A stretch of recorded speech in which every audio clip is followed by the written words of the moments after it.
Find the standard equation of the sphere whose diameter has endpoints 2, -4, -5, and -4, 8, 3. Then identify the center and the radius. So we had ones that it was in an equation format and you had to complete the square, which you'll see on the review. That's important to review, okay? This one, it's giving you the endpoints. So for the equation of a sphere, which is x minus h squared plus y minus k squared plus z minus j squared equals r squared. I need my center, right? And I need the radius. How do I find the center? The midpoint. So 2 plus -4 over 2. -4 plus 8 over 2. And -5 plus 3 over 2. -2 over 2, which is -1. 4 over 2, which is 2. -2 over 2, which is -1. This is your H, K, J. And then you really have two choices here. I could either find the distance from the center to one of those points, and that would be a radii. Or I can use any of these coordinates. Like I could use this as my x, y, z, and this is my h, k, j, and then solve for r. That's probably what I would recommend because just people make silly mistakes when it goes with the square roots. But you could use either method. So I'm going to do 2 minus a -1, which is plus 1 squared, plus -4 minus 2 squared, plus -5 minus a -1 squared equals r squared. 3 squared, -6 squared, -4 squared, 9, 36, 16, that's 45 plus 16, 61 is your r squared. So if it asks for the center, I found it. If it asks for the radius, it's the square root of 61, which does not break down. And then the standard equation would be x plus 1 squared plus y minus 2 squared plus z plus 1 squared equals 61.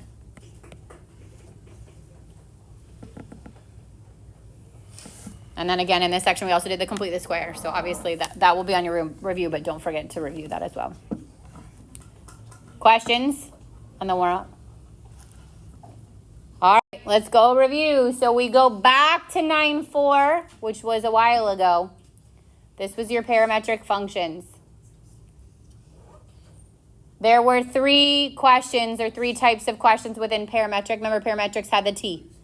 The first was graphing. So this you'll get given an x equals, you'll get given a y equals. I will give you a range, so it could be like -2 is less than or equal to t, which is less than or equal to 2. And then you'll get a t-chart.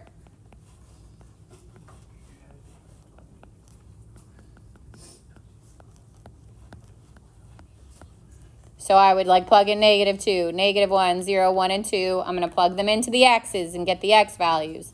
I'm going to plug it into the y and get the y value, and then you'll get your coordinate points.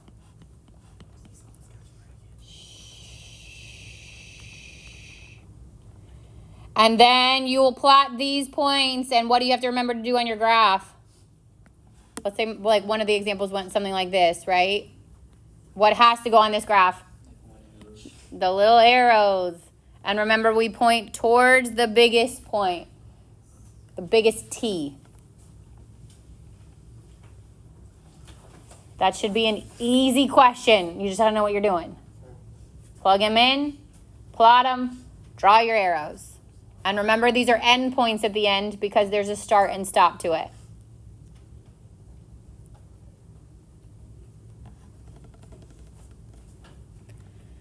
The second question was eliminating the parameter. So in these, again, you'll get like an x equals, I don't know, t plus 2, y equals t squared minus 4, something like that.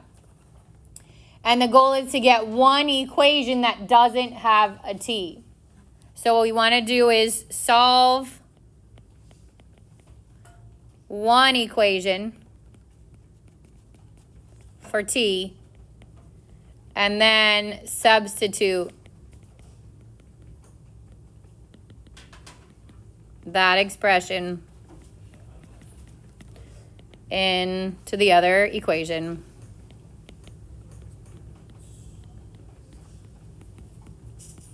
In place of t.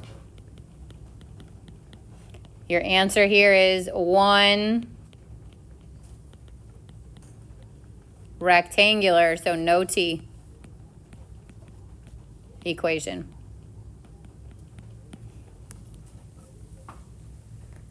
And you could use that equation to approximate the graph, but remember this is less accurate because you won't know your orientation, you won't know which direction your arrows are going, and you won't know where you're starting and stopping, so the ends will be arrows.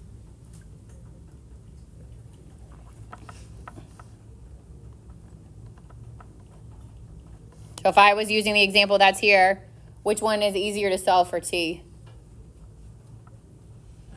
The x, right? Because t is not raised to a power.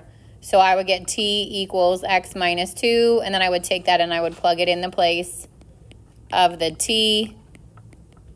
If I couldn't simplify it, you could leave it, but if it is something like that where you can simplify, then I would keep going. So I would get x squared minus 4x plus 4 minus 4. And the positive and negative 4 cancel. And that would be my answer. So if by expanding and foiling, you can then combine it with another number, you can simplify that, then you need to. If it didn't get you anywhere, like if there was no minus 4 there at the end, then it wouldn't matter. I could leave it as whatever squared. Answer is 1 rectangular equation, so no t. That's how you'll know it's rectangular. Third kind of question in parametric is finding the parametric equation given 1 parametric and 1 rectangular. So in this case, you'll get something, and these were the ones that had like the A and the B questions, so it even does that on the review. It would say something like, let's say, y equals x plus 2, and then you'd get y, or not y, x equals t minus 3. One of these will have the t in it and the other will not. So you're going to solve the equation that has the t in it, but for the other variables. So this one's already solved for x. If it wasn't, I would solve it for x. And then plug it into the one that does not have the t. So I get y equals t minus 3 plus 2, and then just simplify. And then your answer is 2 equations. It's an x equals, and it's a y equals. So we're making it parametric. In the second kind of question, it is parametric, and you're making it rectangular. And now we have 1 rectangular, 1 parametric, and you're making them both a full parametric function.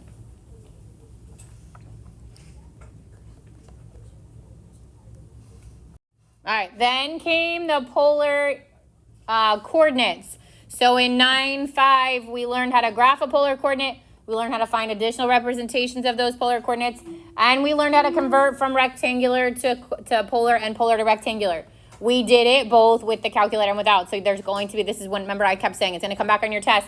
There is 2 questions on your test that have the calculator that you need it. And it comes from this section, okay? So the first thing you would do is you're going to graph and find additional points. So if I had r theta, that's what the format will be in. You've got to be able to graph them. So it could be that it's like 2 and pi over 3. It could be negative 2 and 2 pi over 3. It could be negative 2 and negative pi over 3. Actually, negative 2 pi over 3. Let's do that. So your r's could be positives or negatives.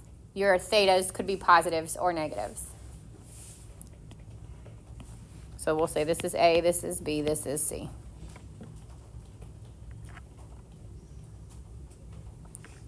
Your test has the ones that has the angles on it. Like I just put the same one that we've been practicing when we did the graphing ones. I put the same one. So this would have said pi over 6, pi over 4, pi over 3. It has it all the way around. Okay. It's already labeled. Yep.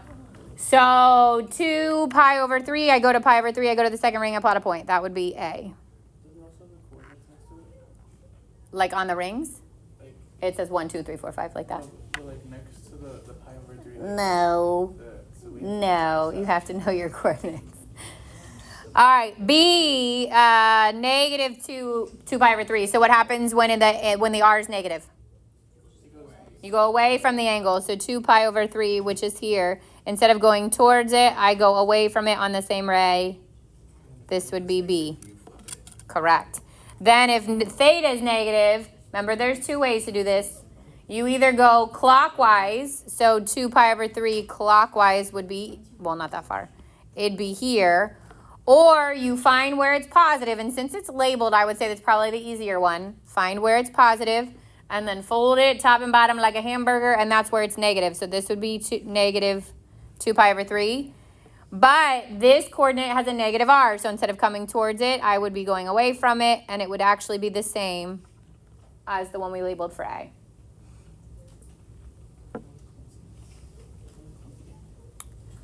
Questions on plotting? Yep. So, anytime a point happens to be the same, you have to put like a. Well, you're plotting, you won't have it the same. You're only going to plot one point. Then you're going to find additional representations of it, and those, if you plot, they should all be the same point. Okay. Yeah. All right, so to find additional points, you have two options. One is keep the r, so we don't change the sign on the r, and we add and subtract even, ladies, zip it, multiples of pi. For example, 2 pi. So we start with 2 pi. But if, let's say, my angle was so far negative that when I added 2 pi to it, I still didn't get positive, now I would add another 2 pi, or I would add 4 pi from the beginning. So you can continue to add even multiples of pi in both directions. The other option is to change the sign on r and add and subtract odd multiples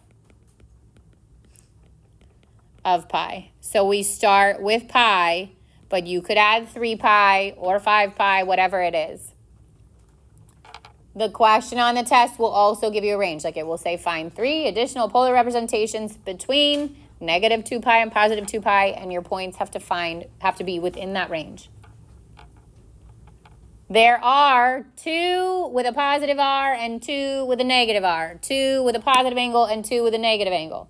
So if your initial question was A, I would know I have one more point where I keep my r, and then I'd have 2 points where I change the r. If I go to B, if I'm given B, I have one more point where it's negative r, and then I have 2 where it's positive r, okay? There will be 2 of each within that range, within the negative 2 pi to positive 2 pi. So hopefully that helps. All right, then we had conversion, and this was done 2 ways, without the calculator and with a calculator.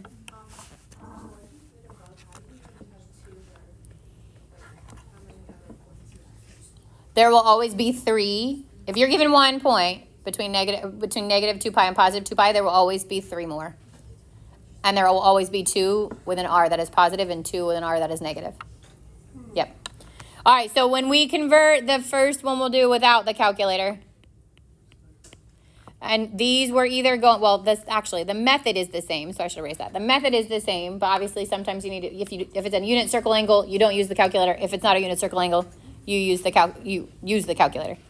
So if we go r theta to polar to rectangular, sorry.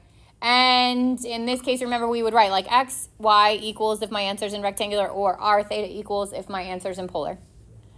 So for these, we do r cosine theta and r sine theta. And again, either theta is on the unit circle and you will not have your calculator, or theta is not on the unit circle and you will have your calculator.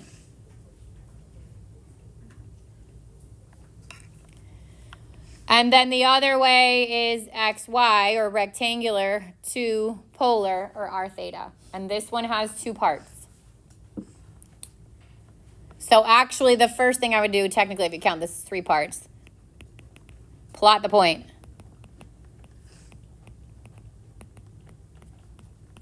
And that's going to tell you which quadrant. Because there are 2 answers to the tangent part of this, but there is only one that is right. And the location of your original coordinate point is how you will find it. Then to find r, we do the square root of x squared plus y squared.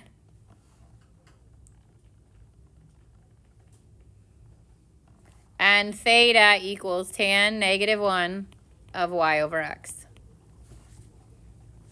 And then we will choose the quadrant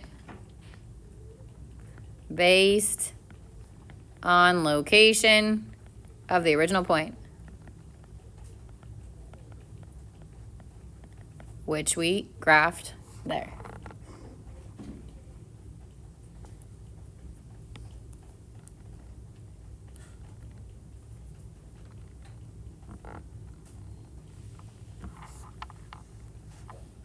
So let's say you're given -6, -6 as your initial coordinate point. Where is -6, -6?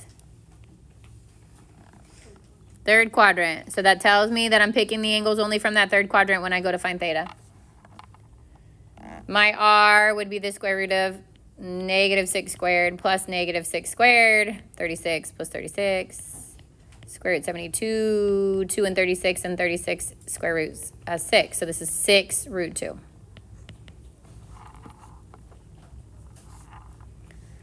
And then the tan part, I'm going to do tan -1 of y over x, tan -1 of 1. Now there are 2 answers on your unit circle where tangent is 1, positive 1. Where are they?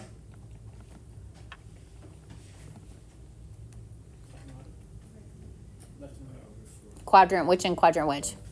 First and third. That's where your tangent's positive, right? If the tangent's 1, specifically what angles in those quadrants? The over 4, so pi over 4 and 5 pi over 4, okay? But there's only one right answer. Which one are you grabbing? 5 pi over 4 because it had to be in the third quadrant. So if you need to review your unit circle angles, you need to review your unit circle angles and the tangents.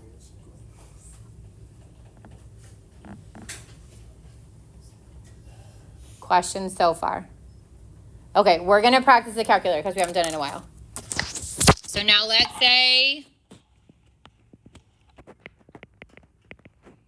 convert from polar to rectangular.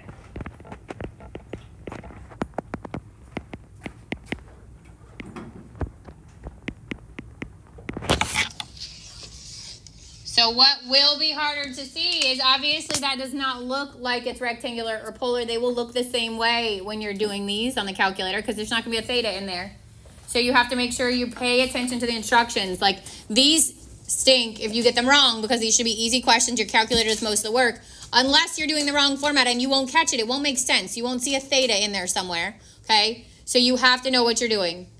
So if I'm going, and there was 2 ways to do this. I'll show you both.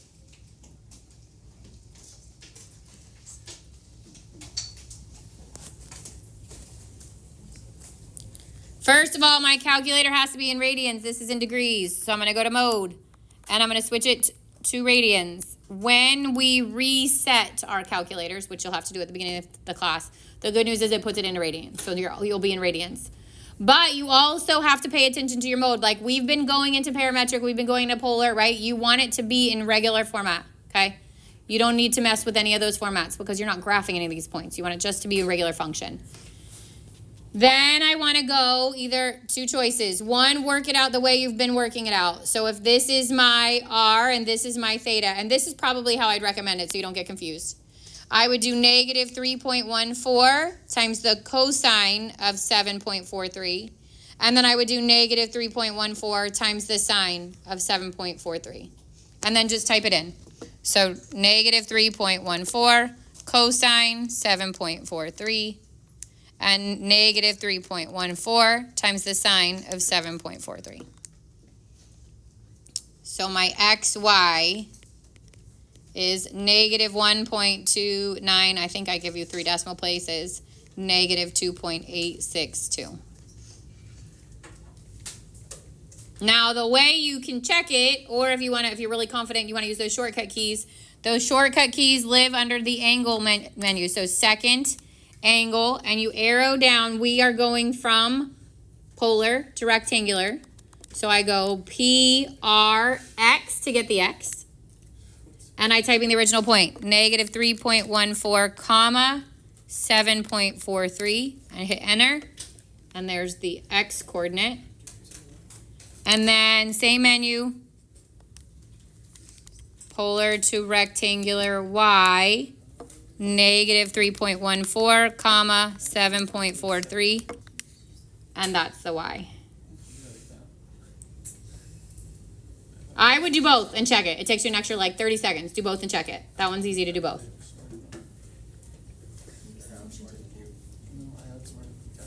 Questions on that one? Okay, now let's say we go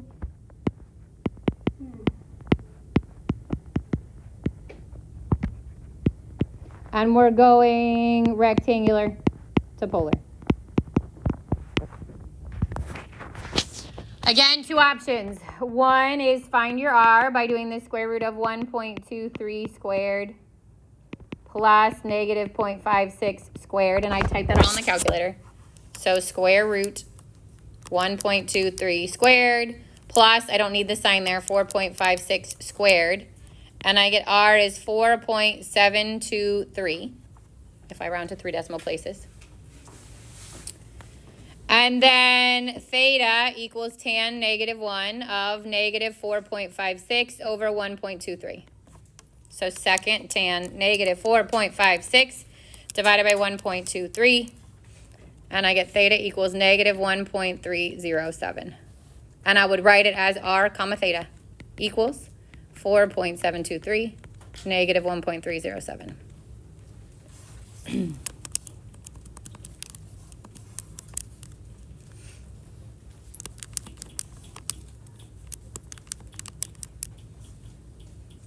And then I can do the same thing as I did before using the different menu. I go second angle. Now I'm going rectangular to polar r.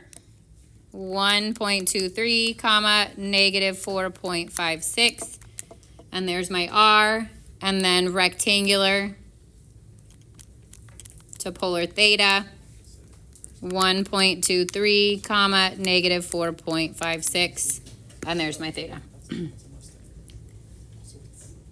So again, both probably best to check it if you're running out of time. Well, you'll start with these, so you can't waste much time on this, but those questions should literally take you like 5 minutes tops, I would say, because there's 2 of them, right? We spent like 4 days on this sucker. All right, I'm going to review it relatively quickly. We'll just talk about what each one is. We're not going to work through an example of each one. We'll work through these, okay? You need to know, if you don't know polar by now, do something about it, people, okay? Tomorrow I will give you a class kick that's going over these, but even in a class time, you won't be able to review all 4 different types, so you have to make sure you're reviewing, okay? So first, let's get the worst one over, the limison, right? A limison is A plus or minus B cosine, or A plus or minus B sine. I know it's a limison because it has a plus or minus. You're adding or subtracting something to it. And then there are 4 types of limisons. The inner loop. Then came the cardioid, or the heart-shaped one. Then came the dimpled one, or like the kidney bean. Then came convex, with the one with the flat side. And to find these, we do A over B. We ignore the signs on the A and the B. We just take the value. So like absolute value of A, absolute value of B, however you want to remember it. If A over B is less than 1, it's an inner loop. If A over B is equal to 1, it's heart-shaped. Remember your heart, your soulmate. You are the equal match, okay? Dimpled A over B is in between 1 and 2, not equal to either of them. And convex is bigger than or equal to 2. So you are going to figure out its limison. You're going to figure out which type of limison it is. Then you're going to use your symmetry. So remember, it's symmetric to the polar axis, which is the x, if it has cosine. It is symmetric to the pi over the 2, which is the y, if it has sine.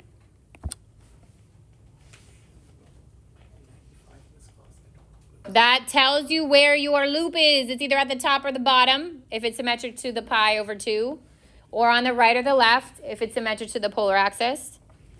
We do the max equals A plus B. We do the min equals A minus B. You set it equal to your max. Set your equation equal to your max.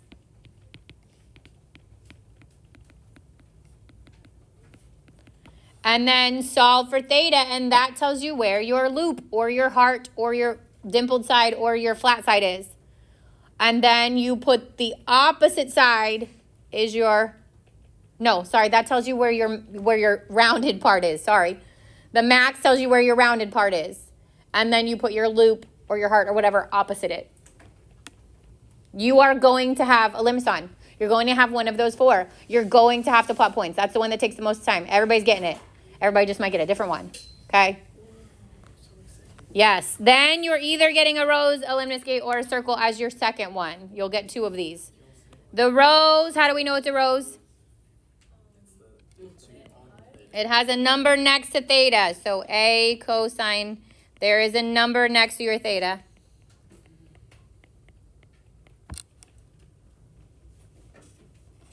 If n is odd, then n equals the number of petals.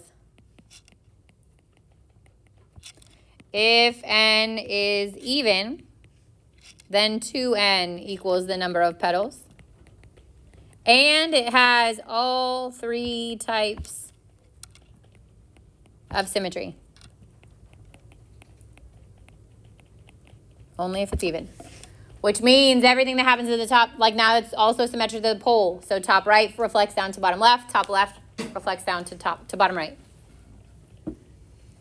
A is the length of the petal. And for these, that's how we start. We set equation equal to A. You find one petal. And then you can either use your rules of multiple angles to find all your petals, or you can kind of spot and check. Use your symmetry, though. It will help you at least find one other petal.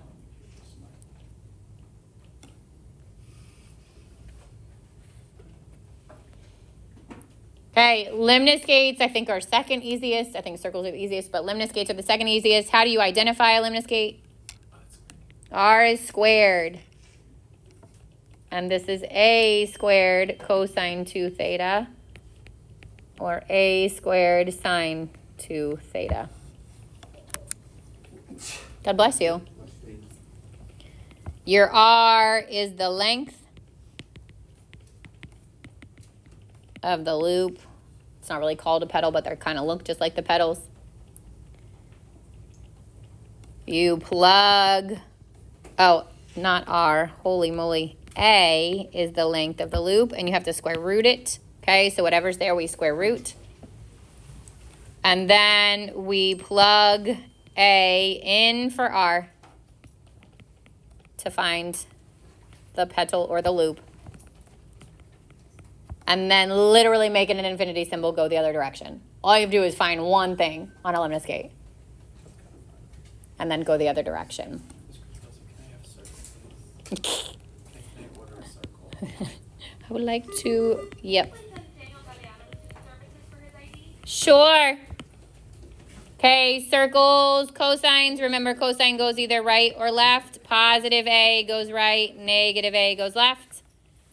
And positive or negative sine is up or down. Oh, by the bell. And then the 10-1 is all that's left.